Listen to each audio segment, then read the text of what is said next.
बोलिए शिव शंकर भोलेनाथ की जय। एक गांव में एक गरीब ब्राह्मण रहता था जो भगवान शिव जी का परम भक्त था। वह ब्राह्मण रोज जब तक ब्रह्म मुहूर्त में उठकर नित्य कर्मों से निवृत्त होने के पश्चात भगवान शंकर जी का पूजन नहीं कर लेता, तब तक उसे चैन नहीं पड़ता था। पूजा से जो कुछ भी दान दक्षिणा में मिलता था, उसी से वह ब्राह्मण अपना गुजारा करता था। इतना ही नहीं, वह ब्राह्मण दयालु भी था। जब भी कोई जरूरतमंद मिल जाता तो अपनी क्षमता के अनुसार उसकी सेवा करता था। इस कारण शिव के परम भक्त ब्राह्मण गरीबी का जीवन व्यतीत कर रहे थे। उधर ब्राह्मण की इस दानी प्रवृत्ति से उनकी पत्नी उनसे चिढ़ती थी, किंतु उनकी भक्ति प्राणता को देख उनसे अत्यधिक प्रेम करती थी, इसलिए वह कभी भी उनका अपमान नहीं करती थी। साथ ही अपनी जरूरत का धन वह आस पड़ोस में काम करके जुटा लेती थी। लेकिन समय बीतने पर मंदिर में दान दक्षिणा कम आने लगी, जिससे उस ब्राह्मण को आर्थिक तंगी का सामना करना पड़ा। घर की मूल आवश्यकताओं की पूर्ति नहीं होने के कारण ब्राह्मणी दुखी रहने लगी। इसी तरह दिन बीतने लगे। एक दिन महाशिवरात्रि का दिन आया।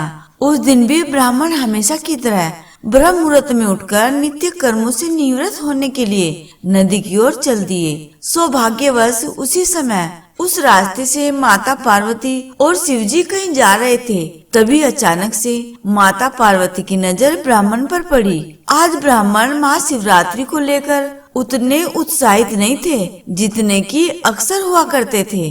उसकी उदासी को देखकर पार्वती जी सब कुछ समझ गई और शिव जी से बोली, स्वामी, यह ब्राह्मण प्रतिदिन आपकी उपासना करता है, फिर भी आपको इसकी चिंता नहीं है।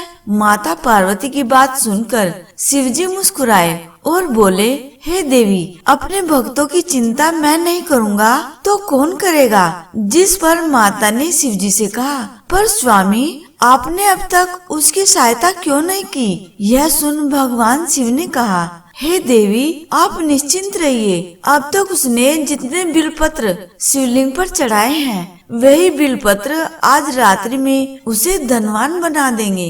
इसके बाद पार्वती जी और शिव जी वहाँ से आगे बढ़ गए। किंतु संयोग से उसी समय उस राह से एक व्यापारी गुजर रहा था। उसने छुपकर शिव पार्वती की सारी बातें सुन ली। उसके बाद उसने सोचा कि अगर बिलपत्र से ब्राह्मण धनवान हो सकता है तो फिर मैं क्यों नहीं। यही सोच वह ब्राह्मण के घर पहुंच गया और ब्राह्मण से बोला, पंडित जी, आपने अब तक जितने भी बिलपत्र शिव पूजन में चढ़ाए हैं, वह सब मुझे दे दीजिए। बदले में मैं आपको 100 स्वर्ण मुद्राएं दूंगा। व्यापारी की बात सुनकर ब्राह्मण ने अपनी पत्नी से पूछा तो वह बोली, पुण्य का दान ठीक तो नहीं, किंतु दे दीजिए, हमें धन की जरूरत है। पत्नी के कहने पर ब्राह्मण ने सारे बिलपत्र बोरे में भरकर सेठ जी को दे दिए। उसके बाद बिलपत्रों का बोरा लेकर सेठ मंदिर में पहुंचा और शिवलिंग पर चढ़ाकर वहीं बैठ गया और धनपति बनने का इंतजार करने लगा।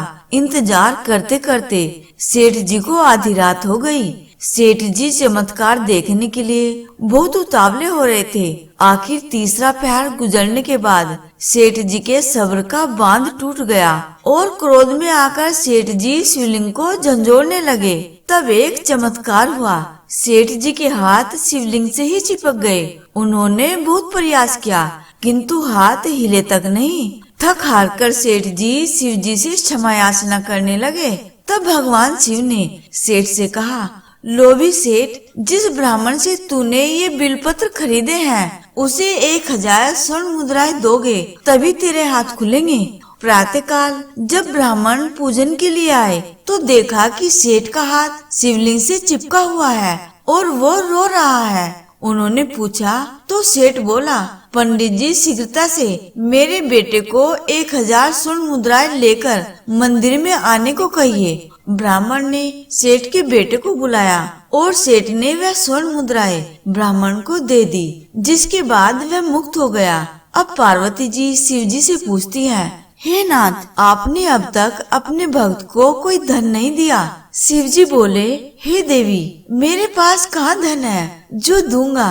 किंतु मेरा भक्त अब गरीब नहीं है। अगर आप इसी प्रकार से धार्मिक कहानियाँ सुनना पसंद करते हैं तो आप हमारे चैनल को सब्सक्राइब करके बेल आइकन पर क्लिक कर दीजिएगा और वीडियो को लाइक करके शेयर कर दीजिएगा और कमेंट बॉक्स में लिखना न भूले। शिव शंकर भोलेनाथ की जय।